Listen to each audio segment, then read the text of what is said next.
आदाब, मुंसिफ जोहार में आपका इस्तकबाल है। मैं हूं आपके साथ अब्दुल रहीम। देखेंगे तमाम बड़ी खबरें, लेकिन सबसे पहले नजर हेडलाइंस पर।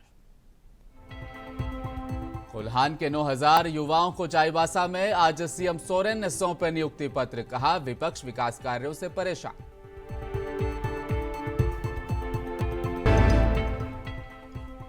पीवीटीजी छात्रों के लिए मुफ्त आवासीय कोचिंग शुरू करने वाला झारखंड देश का पहला राज्य है, बोले सीएम सोरेन।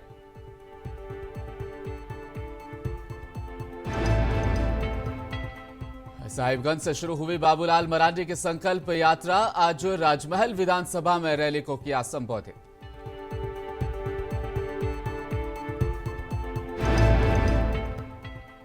और अररिया में पत्रकार की हत्या, बदमाशों ने घर में घुसकर गोली मारी। भाई के मर्डर केस में था गवाह।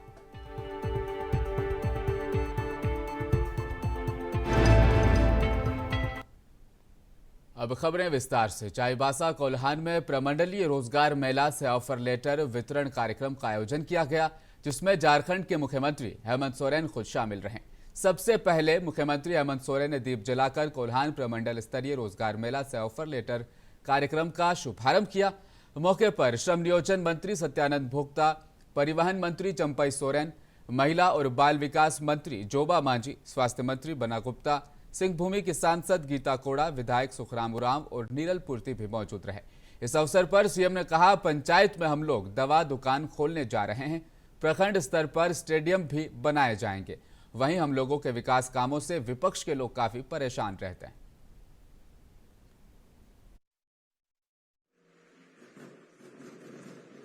तो इसलिए आप लोग विद्वान बनिए। हम लोग, इस राज्य का दुर्भाग्य है कि हमारा आदिवासी समाज इतना सीधा और सरल है कि देश के कानूनी पचड़े को और षड्यंत्र को हम पहचान नहीं पाते हैं। हमारे ही बीच का कोई भाई बंधु, चाचा भतीजा, बिरादरी लोग कुछ ऐसे लोगों के चंगुल में जाके फंस जाता है जहां हमें इधर उधर बिखेरने का काम करता है। अभी हम कुछ दिन के बाद फिर आपके इस चाईबासा में आएंगे और आप देखिएगा वो भी मंजर। मैं उस बात को अभी नहीं कहना चाहूंगा। बहुत जल्द आपके बीच में फिर हम आएंगे, फिर एक नया खंबा गाड़ के यहां से जाएंगे और ऐसा खंबा गाड़ के जाएंगे कि हमारा विपक्ष जीवन भर उस खंबे को कभी नहीं उखाड़ सकता।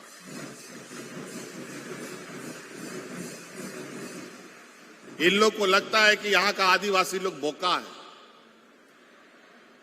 लेकिन आज इस आदिवासी नौजवान ने इन लोगों को लोहे के चने चबवा रखे हैं। सरकार के दूसरे दिन से ही ये लोग सरकार गिनाने में लगे हैं। हर दिन एक एक नेता को ये लोग मुख्यमंत्री बनाता है। लेकिन चिंता मत करो, आज बहुत शिद्दत के बाद, हमारे पूर्वजों के शहादत के बाद हमें ये राज मिला है। अब इस राज को यहां का मूलवासी और यहां का आदिवासी ही संवारेगा। इन बेईमानों के हाथ में हम लोग नहीं देंगे। 20 वर्षों में यहां पर लोगों को भूखा मरने के लिए मजबूर कर दिया। कोरोना का दिन आपको याद है, यहां का लोग दूसरा राज्य में जाकर के कमा खा रहा था। अचानक देश को लॉकडाउन। और चाईबासा समेत पूरे कोल्हान में इस कार्यक्रम को लेकर उत्साह देखा गया। कार्यक्रम के दौरान आदिवासी परंपरा के अनुसार नृत्य भी प्रस्तुत किया गया। नृत्य को सीएम सोरेन ने भी खूब देखा और आनंद भी लिया।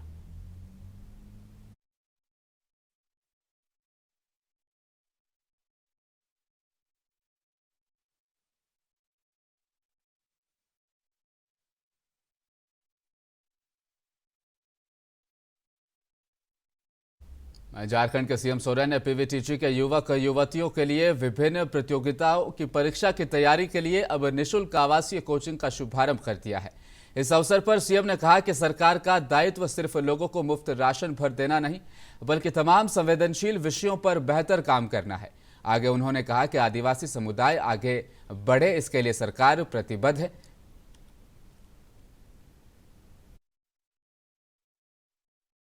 आप झारखंड में महसूस करेंगे कि सरकार की निर्णय ऐतिहासिक होते जा रहे हैं। आज विशेषकर हमारे राज्य में आदिवासी समूह के बीच से ही जो अति कमजोर आदिवासी समाज है, जिसको हम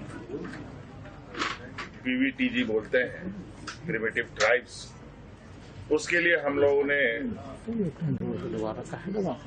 निःशुल्क कोचिंग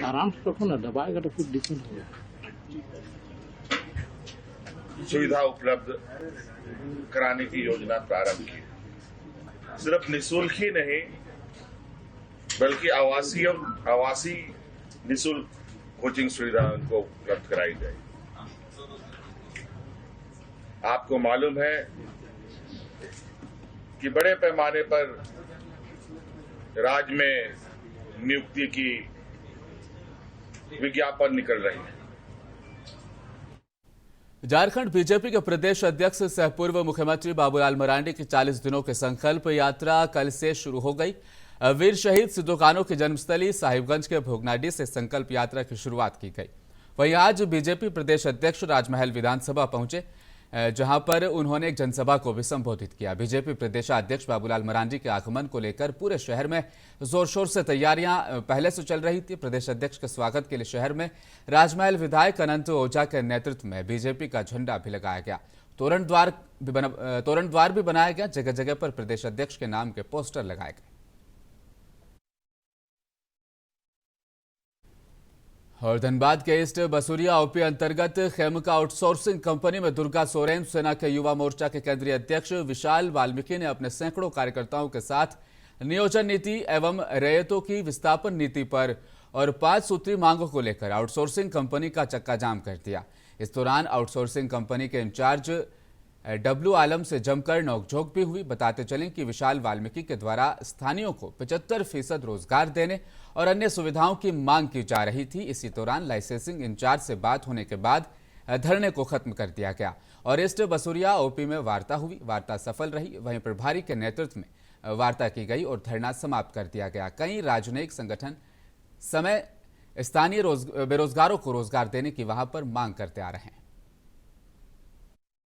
देखिए, वार्ता हो चुका है हम लोगों के बीच में। कंपनी के मार्जिनिंग अधिकारी डब्लू आलम और राम बाबू सिंह के साथ दुर्गा सोरेन सेना का सकारात्मक वार्ता हुआ है और हमारे ईस्ट बसुरिया थाना प्रभारी उपेंद्र जी भी की उपस्थिति में वार्ता हुई है। और वार्ता में दुर्गा सोरेन सेना से आपका Khemka real outsourcing company private limited के लार्जनिंग अधिकारी डब्लू आलम और राम सिंह ने कहा है कि दुर्गा पूजा से पहले 10 अक्टूबर तक दुर्गा सोरेन सेना के बेरोजगार युवा, स्थानीय युवाओं को, रैयतों को के लिए विचार करके और रोजगार से दुर्गा सोरेन सेना के बेरोजगार युवाओं को जोड़ा जाएगा।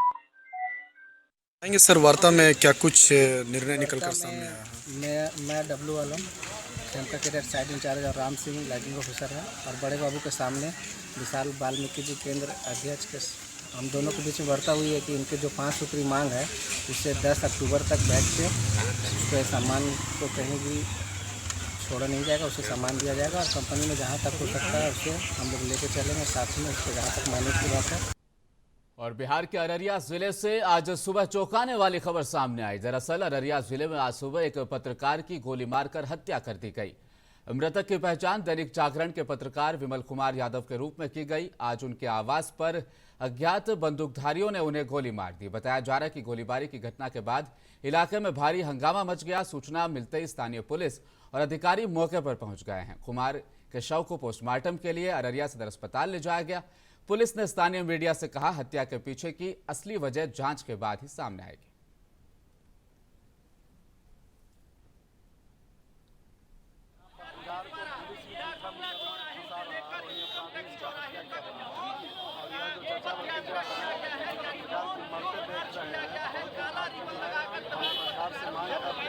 पत्रकार को अच्छा शिक्षित कराए और नहीं तो सभी लोगों को हथियार का लाइसेंस उपलब्ध कराए। पत्रकार जानकारी के लिए अररिया से हमारे सहयोगी इफ्तिखार अहमद खान हमारे साथ जुड़े हुए हैं। हम इनसे बातचीत करेंगे और इनसे जानेंगे कि क्या कुछ ये मामला रहा, किस तरह से ये हादसा जो है पेश आया। इफ्तिखार अहमद साहब, बताइए इस मामले पर जरा। जी, किस तरह से ये मामला रहा, क्या कुछ हुआ था?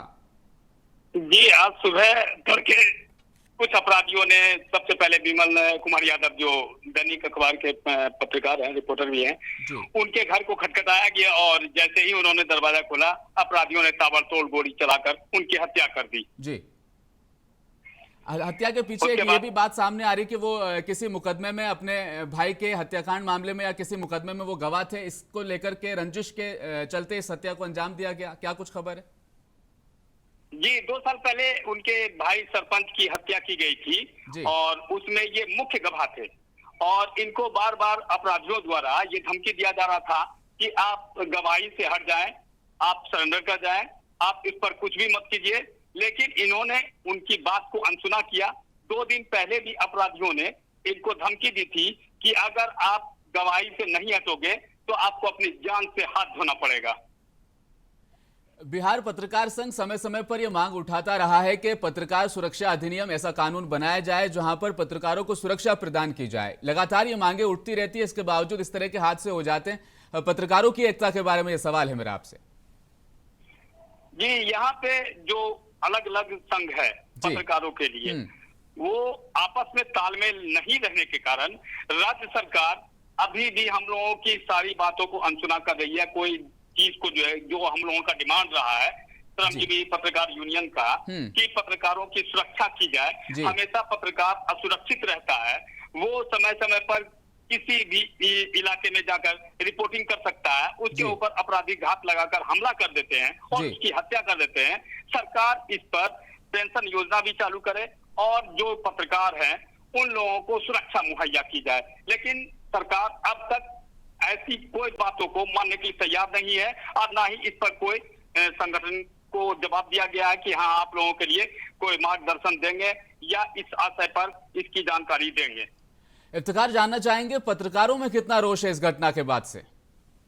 जी, आज श्रमजीवी पत्रकार यूनियन के लोगों ने आज पटना में भी पैदल मार्च निकाला, जो डगमंगला चौराहा से होकर इनकम टैक्स गोलंबर तक गया। ये मौन जुलूस था। पत्रकारों के अंदर जो पूरे बिहार में है, सारे पत्रकारों के अंदर आक्रोश की लहर पैदा हो गई है, क्योंकि पत्रकार ही अगर सुरक्षित नहीं रहेगा तो फिर ये समाज के लोग कैसे सुरक्षित रहेंगे। अभी 2 दिन पहले रानीगंज क्षेत्र में विमल कुमार यादव की हत्या हुई। अभी 2 दिन पहले एक पुलिसकर्मी की भी हत्या हुई थी। अच्छा, विमल कुमार यादव के परिवार को आर्थिक सहायता प्रदान की जाए, इस तरह की मांग पत्रकार संघ की तरफ से उठाई जा रही है? जी, श्रमजीवी पत्रकार यूनियन के द्वारा आज इस बात की मांग उठाई गई। सरकार से ये आग्रह किया गया कि विमल कुमार यादव के परिवार को जो सरकारी लाभ है वो मिले और एक परिवार के एक सदस्य को नौकरी मिले, क्योंकि उनके परिवार में अब एक छोटा बच्चा और एक छोटी बच्ची है और उनकी पत्नी है। जी, बहुत बहुत धन्यवाद, शुक्रिया आपका हमारे साथ ये जानकारी आपने साझा की है। मामला जिले के रानीगंज प्रखंड का है। विमल कुमार यादव एक दैनिक अखबार से प्रखंड रिपोर्टर के रूप में पिछले कई वर्षों से वहां पर कार्यरत थे। घटना के संबंध में यह भी बताया जा रहा है कि अहले सुबह पत्रकार के दरवाजे पर 4 की संख्या में अपराधी पहुंचे और उनके घर का दरवाजा खटखटाया गया। विमल यादव ने जैसे दरवाजा खोला, अपराधियों ने सामने से फायरिंग कर दी और मौके से वो फरार हो गए। परिजनों ने आनन फानन से विमल को रानीगंज रेफरल अस्पताल वो लेकर पहुंचे, जहां पर डॉक्टरों ने उन्हें मृत घोषित कर दिया। सबसे बड़ी बात यह है कि पत्रकार विमल कुमार यादव अपने भाई के मर्डर केस में गवाह थे। हमारे सहयोगी अररिया से जो इफ्तिखार थे, उन्होंने भी इस रंजिश के होने का भी दावा किया है। बढ़ेंगे अगली खबर की तरफ। अररिया के अलावा अब पत्रकार विमल कुमार यादव की हत्या से किशनगंज के पत्रकारों में भी काफी आक्रोश देखा गया। पत्रकारों ने डीएम श्रीकांत शास्त्री को राज्यपाल के नाम ज्ञापन सौंपा है। हत्यारों के अविलंब गिरफ्तारी की मांग भी अररिया के रानीगंज में दैनिक अखबार के पत्रकार विमल यादव की गोली मार कर जो हत्या कर दी गई, उसके बाद ये मांग उठाई गई है। इसी क्रम में किशनगंज के पत्रकारों ने डीएम श्रीकांत शास्त्री को राज्यपाल के नाम पर ज्ञापन सौंपा है। प्रेस एसोसिएशन के बैनर तले दर्जनों पत्रकारों ने डीएम श्रीकांत शास्त्री से उनके कार्यालय जाकर उनसे मुलाकात की और ज्ञापन सौंपा है। राज्य में आए दिन पत्रकारों की हत्या हो जा रही है। आज अहले सुबह अररिया जिले में जो है सो कि रानीगंज प्रखंड में एक पत्रकार की निर्मम हत्या कर दी गई, गोली मारकर उसके अपराधियों ने हत्या कर दी। तो हम लोग इसी संबंध में जिला पदाधिकारी को ज्ञापन सौंपे हैं।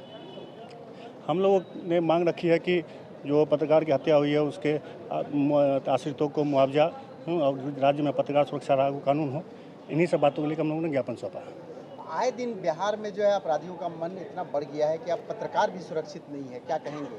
जी, इसी बात को लेकर के हम लोगों ने जो है सो कि राज्यपाल के नाम ज्ञापन सौंपा है जिला पदाधिकारी को कि राज्य में अविलंब पत्रकार सुरक्षा कानून लागू हो, जिससे कि पत्रकार जो है भयमुक्त वातावरण में जो है सो कि राज्य में अपनी काम कर सके। परिवार के एक जन को नौकरी। और बिहार के गया में 40 जिंदा कारतूस के साथ 2 अपराधियों को गिरफ्तार किया गया। इसका खुलासा गया के सिटी एसपी हिमांशु कुमार ने प्रेस वार्ता कर किया है। सिटी एसपी हिमांशु कुमार ने बताया कि पुलिस को गुप्त सूचना मिली थी कि सिकरिया मोड़ गोलंबर की ओर से शेरघाटी की ओर हथियार सप्लायर बाइक से जाने वाले हैं। उसके बाद यह कार्रवाई की गई। ठीक है, हिलाना नहीं बोल, ठीक है ना? ओके जी। कौन है ये शख्स, क्या रोल है इनका?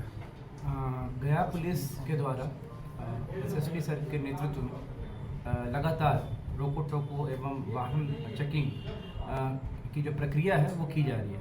और उसी क्रम में एक सूचना यह मिली थी कि कुछ लड़के हैं जो एफजी गाड़ी है, एफजी मोटरसाइकिल पे हथियार शेरघाटी से शहर की तरफ ले जा रहा है। इसी क्रम में एक टीम का गठन किया गया। इस टीम में थाना अध्यक्ष रामपुर थे एवं तकनीकी शाखा के पदाधिकारी एवं जो सिपाही हैं वो थे। इनके द्वारा गहनता से वाहन चेकिंग किया गया और जो सूचना थी उसे सत्य पाया गया। और पटना के संपत चौक स्थित फंटेसिया वाटर पार्क में सावन महोत्सव का भव्य आयोजन किया गया। महोत्सव का उद्घाटन जन अधिकार पार्टी के सुप्रीमो और पूर्व सांसद पप्पू यादव ने किया। वहीं सावन महोत्सव के अवसर पर बच्चों ने भी कई कार्यक्रम पेश किए। उपस्थित लोगों का खूब मनोरंजन किया। विजय प्रतिभागियों को स्मृति चिन्ह और प्रशस्ति पत्र देकर सम्मानित भी किया गया।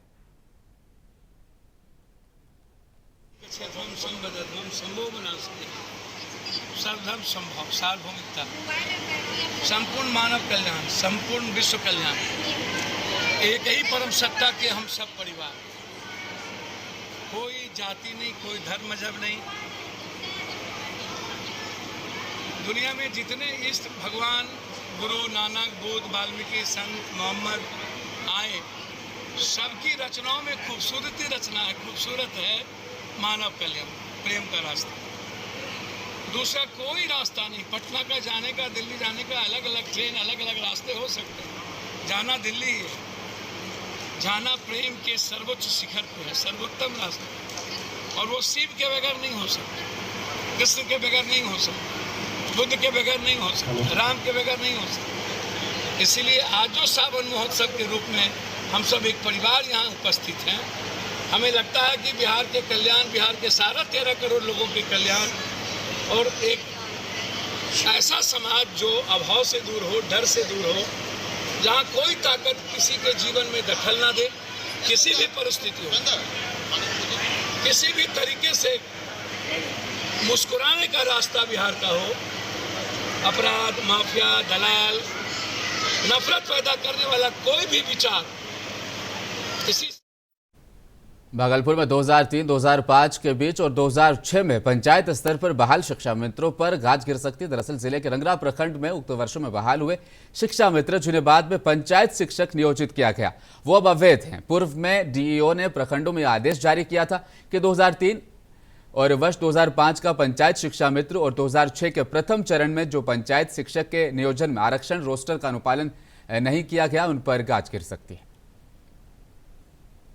पंचायत के मुखिया जो वर्तमान में हैं, उनके द्वारा यह आप बताया गया कि जो पंचायत शिक्षा मित्र थे, जिनकी बहाली 3 और 5 में हुई थी, जिनको बाद में 1 जुलाई 2006 से पंचायत शिक्षक के रूप में मान्यता दी गई और वो वर्तमान में कार्यरत हैं, वैसे कुछ शिक्षकों की जो प्रमाण पत्र हैं वो वैध नहीं है, अवैध है। मैंने मुखिया जी को ऐसे कि स्पष्ट किया कि आप चिन्हित कर लें, और चूंकि आप ऐसे कि कमेटी, नियोजन इकाई की कमेटी को ही कार्रवाई करनी है, वही प्राधिकृत है ऐसे के। समस्तीपुर जिले के शिवाजी नगर प्रखंड के रहियार दक्षिण पंचायत के पंचायत समिति सदस्य गीता देवी के पति संतोष पासवान हत्या मामले का पुलिस ने खुलासा करते हुए एक साजिश करता बदमाश को एक जिंदा गोली एक देसी कट्टे के साथ गिरफ्तार कर लिया है। समस्तीपुर के एसपी विनय तिवारी ने इस मामले का खुलासा किया और जानकारी दी।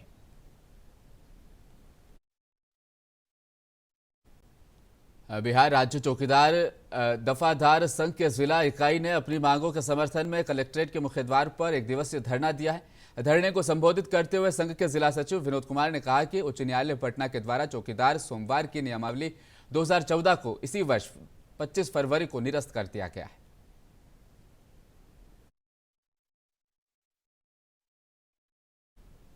और बिहार प्रदेश माध्यमिक शिक्षकेतर कर्मचारी महासंघ जिला इकाई भागलपुर के दर्जनों शिक्षकों के द्वारा अपनी मांगों को लेकर जिलाधिकारी के नाम पर ज्ञापन सौंपा गया है। गौरतलब है कि इन शिक्षकों को 2011 से अनुदान की राशि नहीं मिली। इन लोगों का कहना है कि 2011 से हम लोगों को अनुदान नहीं मिला। इसको लेकर हम लोग आज जिलाधिकारी के पास ज्ञापन सौंपने पहुंचे हैं।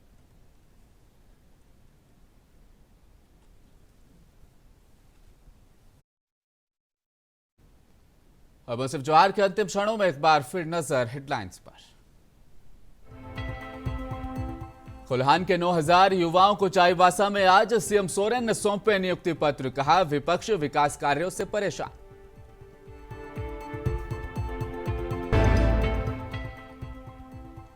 पीवीटीजी छात्रों के लिए मुफ्त आवासीय कोचिंग शुरू करने वाला झारखंड देश का पहला राज्य, बोले सीएम सोरेन।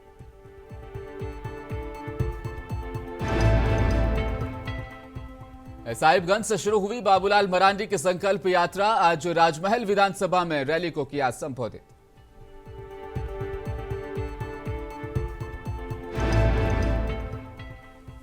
और अररिया में पत्रकार की हत्या, बदमाशों ने घर में घुसकर गोली मारी। भाई के मर्डर केस में था गवाह।